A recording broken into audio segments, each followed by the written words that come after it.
안녕하세요, 여러분. 반갑습니다. 이주연 대표입니다. 네, 오늘은 우리 시장 장중에 1350원을 돌파했던 환율이 1330원대로 하락을 하면서 코스피와 코스닥 모두 외국인의 순매수 전환에 힘입어서 상승 전환에 성공을 했고요. 그래서 오늘은 꽤나 양호한 흐름으로 마감을 했습니다. 나스닥 선물도 영상을 찍고 있는 현재 시간으로 양봉으로 돌려서 강세를 유지 중이고요. 최근에 있었던 잭슨홀 미팅으로 인해서 급락했던 지난 월요일의 하락분을 오늘 회복을 해주는 모습이었고요. 아직까지는 대형주 위주의 이제 증시 상승을 견인을 하고 있지만 개별 재료나 테마주들의 투자 심리가 개선이 되면서 테마별 순환 매장세가 다시 이어지지 않을까라고 보고 있습니다. 특히 오늘은 최근 시장에서 좀 상대적으로 주목받지 못했던 반도체나 OLED 같은 종목들이 시장의 반등을 좀 이끌어줬고요. 최근에 태조 이방원이라고 해가지고 태양광, 조선, 2차전지, 방산, 원전 이런 애들이 시장 대비해서 힘이 상당히 좋았는데 오늘은 그런 최근에 인기 있었던 섹터 종목군들은 조금 조용한 편이었습니다. 그렇다면 이 중에서도 앞으로 더 시세가 나올 수 있을 만한 주목해보시면 좋을 만한 섹터를 오늘 소개를 해드리려고 하고요. 영상 마지막에 종목까지 제시를 해드리려고 하니까 영상 끝까지 봐주시면 감사하겠습니다.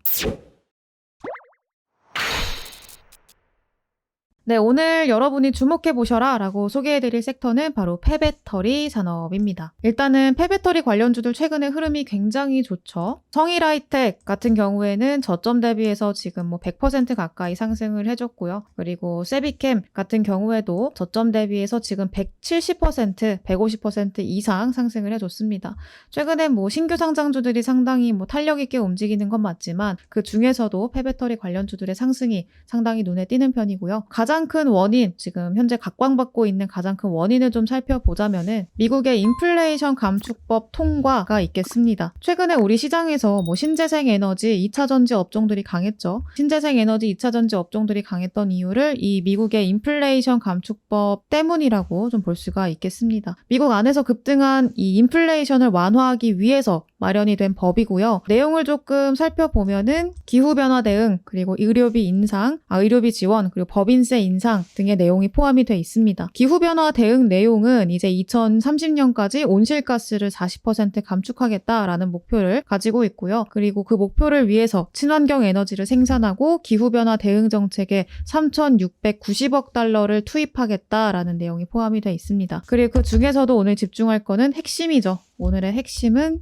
전기차 가치사슬에서 중국을 배제하겠다라는 겁니다. 이제 기후변화 대응에 투입하는 3,690억 달러 친환경 사업 지원 방안으로 전기차 대중화를 위한 보조금을 확대하는 데 활용이 될 건데요. 전기차 보조금을 받기 위해서는 배터리에 들어가는 중국에서 추출, 제조, 재활용된 광물이 일정 비율 이하여야 한다라는 게 핵심입니다. 그럼 결론이 뭐냐? 이 사업의 결론은 중국을 견제하겠다라는 거죠. 중국의 견제 의존도, 그리고 중국에 대한 의존도를 낮추기 위한 그런 의도를 지금 포함을 하고 있다라고 보시면 될 것 같습니다. 그래서 왜 중국에 대한 의존을 낮추느냐라고 한다면은 러시아랑 우크라이나 전쟁 이후로 니켈 그리고 리튬 같은 폐배터리 원자재의 수급 난항을 지금 겪고 있는 상황이고요. 그리고 배터리 원료의 중국 수입 비중이 80% 이상이 현재 되고 있는 상황, 그리고 배터리 원재료 재련의 70% 이상을 중국이 담당을 하고 있다 보니까 이제 중국으로부터 의존도를 좀 낮춰야 되는 거죠. 지금 너무 중국의 배터리 산업 확장세도 그렇고 중국의 기술 발전도 너무 위협적이니까 중국을 견제하겠다라는 겁니다. 기사를 또 같이 보시면은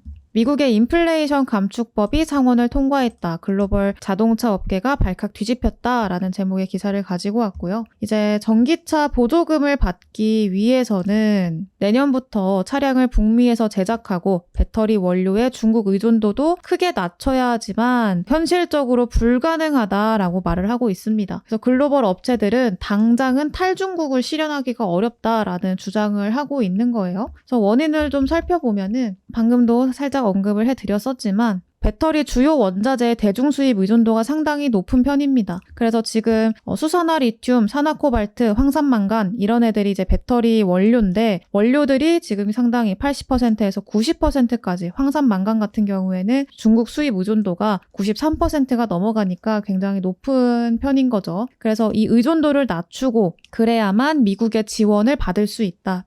미국의 보조금을 받을 수 있다. 그럼으로써 미국의 좀 산업을 확장시키고 확대할 수 있다라는 거죠. 결론적으로 말을 하자면 미국의 보조금을 받기 위해서는 배터리 주요 원자재들의 대중 수입 의존도를 낮춰야 한다라는 겁니다. 그래서 그냥 간단하게 말을 하자면요. 미국에서 이제 인플레이션 감축을 위해서 지원을 좀 할 건데 미국에서 만들어져야 되고 모든 밸류 체인에서 중국이라는 글자가 들어가 있다면 지원 안 할 거다. 라고 말을 하는 겁니다. 그리고 뭐 친환경 쪽하고 뭐 헬스케어 쪽에도 많은 지원을 해줄게 라는 뜻이죠. 간단하게 설명하자면 그렇습니다. 그래서 그렇다면은 여기서 각광받을 수밖에 없는 미국의 중국에 대한 의존도를 줄일 수밖에 없는 산업이 바로 폐배터리 산업이고 부각이 되고 있는 상황이고요. 그렇다면 이 폐배터리 산업이 무엇이냐라고 한다면은 폐배터리에서 이제 전기차의 핵심 원자재를 추출을 하고 재판매하는 산업이다라고 보시면 될 것 같아요. 뭐 전기차 가격의 보통 30%에서 40% 정도는 배터리 가격이 차지를 하고 있습니다. 그래서 전기차 가격을 낮추는데 가장 중요한 역할을 하는 게 배터리 가격이고요. 배터리 가격의 절반 이상이 원자재 값인 걸로 알려져 있죠. 그렇기 때문에 폐배터리의 원자재를 재활용하면은 전기차 가격을 크게 낮출 수가 있습니다. 그래서 그때부터 폐배터리 산업이 상당히 각광받아 왔던 거고 그리고 추가적으로 인플레이션 감축법이 통과가 되고 중국에 대한 의존도를 낮추기 위해서 더더욱 각광받고 있고 주목받고 있는 산업이 이 폐배터리 산업인 거죠. 그래서 폐배터리에 대한 관심은 세계 각국에서도 사실 높아지고 있는 추세고요. 기사를 가지고 왔는데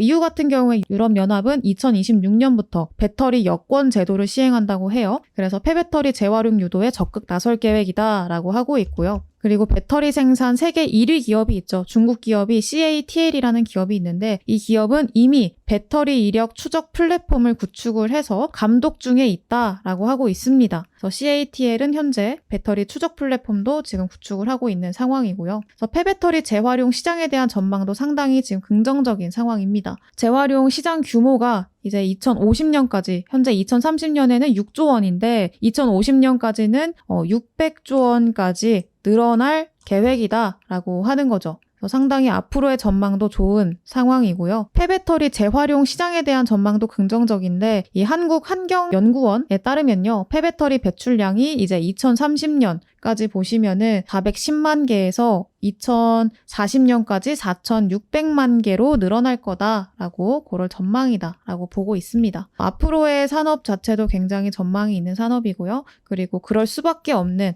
지금 폐배터리 산업을 봐야 할 수밖에 없는 상황들이 지금 조성이 되고 있는 그런 분위기 있고 흐름이기 때문에 종목들도 보셔야 된다. 확장이 될 수밖에 없다라는 겁니다. 그 중에서도 세비캠이 굉장히 또 그동안 시세를 많이 보여줬는데 일단 세비캠은 뭐 재활용 전문 기업이에요. 그래서 2016년부터 2차 전지 재활용 사업을 본격적으로 시작을 했고요. 2021년에 폐배터리 재활용 사업 부문 매출액이 뭐 전체 매출의 70%가량을 차지한다고 해요. 그래서 업계 최고 수준이라고 하고 동종업계 대비해서 뭐 2배에 이르는 영업이익률을 보이고 있다라고 합니다. 그래서 굉장히 자리 자체도 괜찮고요. 단기로 접근하시기에도 굉장히 좋아 보이는 그런 모습이죠. 캔들 자체도 그렇게 만들어주고 있고 이틀 연속으로 지금 합치면은 이틀 동안에만 해도 30% 이상 상승을 했어요. 캔들 몸통만 따져도. 그래서 오늘은 딱 도지형 캔들 만들면서 잠깐 쉬어가고 있고 그리고 그 다음으로 충분히 더 시세가 나올 수 있을 만한 자리를 그리고 있습니다만 지금 보시다시피 세비캠 같은 경우에는 투자주의가 걸려있죠. 그래서 이 종목은 사실 살짝 추천드리기는 조금 조심스러운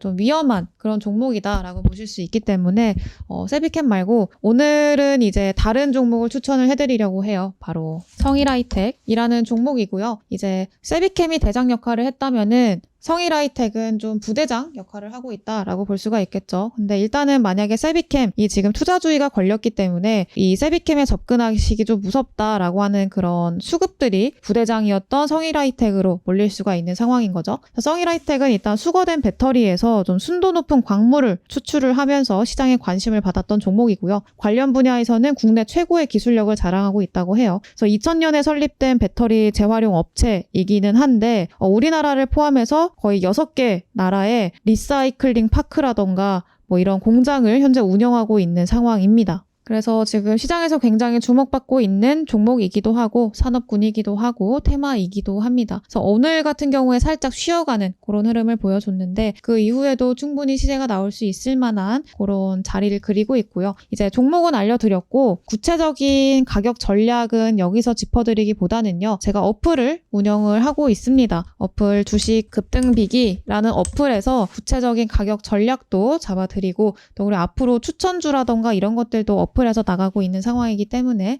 다른 성일하이텍을 제외한 다른 종목들 궁금하다라고 하시면은 어플 까셔서 놀러 오셔. 다 무료입니다. 다 무료니까 언제든 오셔서 한번 확인을 해보시고 참고하셔서 수익 내는데 좀 도움을 받으셨으면 좋겠습니다. 네, 오늘 이렇게 내용 짚어드렸는데요. 오늘 내용 잘 참고하셔서 수익 내는데 도움 받으시길 바라겠고요. 저는 다음 영상에서 더 좋은 종목, 더 좋은 테마로 찾아오도록 하겠습니다. 감사합니다.